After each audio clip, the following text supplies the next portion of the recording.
Hello, I'm Oyomatsu. I'm a Japanese guy in my 40s, and these days I live in Gotanda, Tokyo. Gotanda is one of those neighborhoods with two faces. In the daytime, it's all business, office buildings, people in suits, coffee runs. But at night, the vibe shifts. The lights get louder. The streets feel a little more interesting. I kind of love that contrast. And a quick personal detail, I love alcohol. A lot. I go to the gym for health, sure, but honestly, I go so I can drink better afterward. Sweat, shower, and then ice-cold highball. That's my tiny daily victory. Today, I'm going to guide you through one of Japan's most misunderstood cultural experiences, love hotels. And before you imagine anything too spicy, let me be clear. This episode isn't about being vulgar. Love hotels aren't just that kind of place. If you look at them as culture, they're packed with Japanese ideas about privacy, urban life, and something I call the invention of avoiding awkwardness. Once you understand how they work, they become fascinating. And for travelers, they can even become a practical option. So yeah, grab a drink if you want. Let's explore what's behind the neon. When you hear Love Hotel, what comes to mind? Flashy signs, mysterious entrances, maybe a castle-shaped building. Maybe something that feels slightly intimidating. Honestly, that's not wrong. Even as a Japanese guy, walking into an unfamiliar love hotel district makes my posture straighten up a bit. But here's the thing. That loud, flashy look is, strangely, also a way of hiding. Love hotels want to be noticed as businesses, but the guests don't want to be noticed as guests. It's a contradiction, right? Yet Japan has found a way to make that contradiction work. You'll see entrances designed to block the view from the street, curtains or panels that create separation, and layouts that minimize human contact. This visible outside, invisible inside design is deeply Japanese. Now, the most important idea, love hotels aren't just secret meeting places. They're privacy machines built by Japanese urban life. In Japan, home isn't always fully private. Lots of people live with family. Apartments can be small. Walls can be thin. In some buildings, you can practically tell when your neighbor takes a shower. That's not exactly relaxing.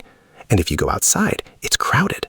Cafes are packed, tables are close, and you can hear the conversations next to you. Compared to some Western countries where you might hang out in a friend's living room or find a comfortable in-between space like a bar or cafe that feels semi-private, Japan often lacks that middle zone. It's either home or public, and there isn't much in between. So if you want a space where you can exist without interruption, whether alone or with someone, you often have to pay for it. That's where love hotels come in.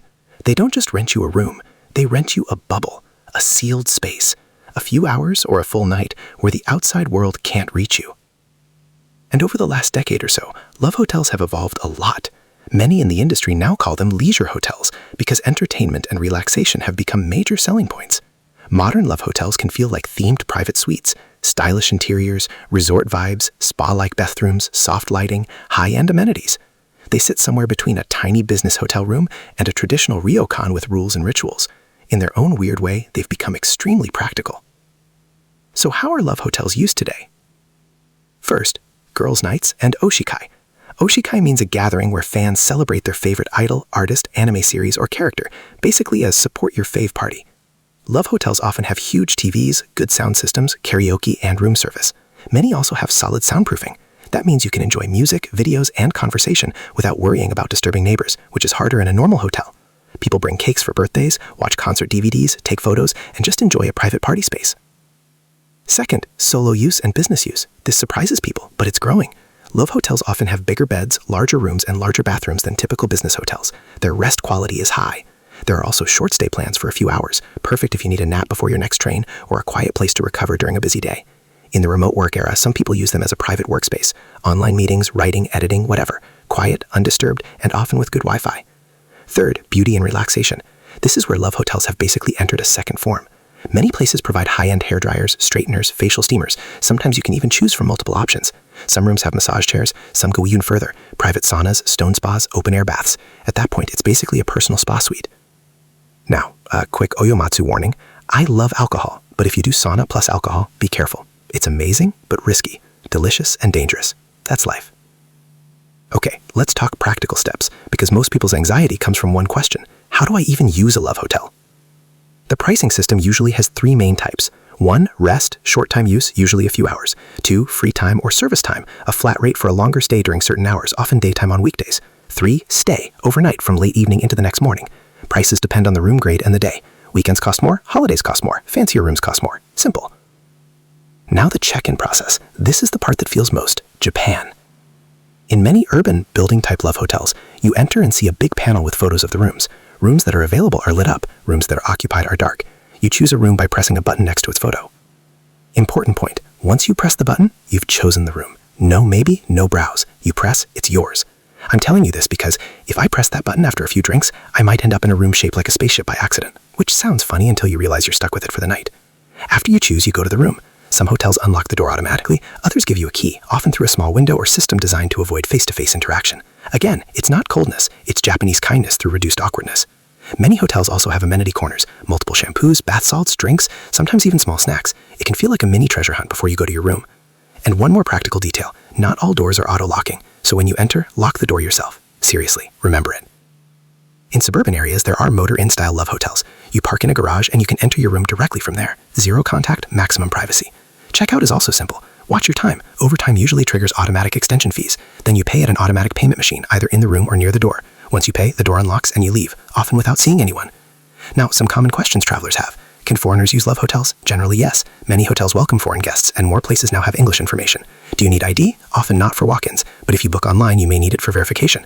Can you go alone? Increasingly, yes. Depends on the hotel, but it's becoming more common. Can same-sex friends use it? Policies vary, but hotels that offer party plans are often more flexible. Can you leave and come back? Usually no, but some places allow it with prepayment or special arrangements. Ask in advance. Can you use credit cards? Often yes, but some places are cash only. Some card statements use a company name instead of the hotel name for privacy. Age limits? Many love hotels do not allow guests under 18. That's a legal issue. Now, let me share why I personally find love hotels fascinating as culture. The range. Some older retro love hotels are like a portal to the Showa era.